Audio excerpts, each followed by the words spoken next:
Hello friend, અમારી ચેનલમાં તમારું સ્વાગત છે। આજે આપણે રોટલા અને ભાખરી સાથે ખાઈ એવી મસ્ત સબ્જી બનાવવાના છીએ।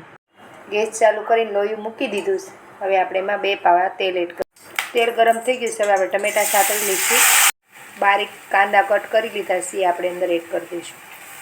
હળદર, સ્વાદ પ્રમાણે મીઠું, ધાણા જીરું અને પછી આપણે એને થોડી વાર ચડવા દેવાના।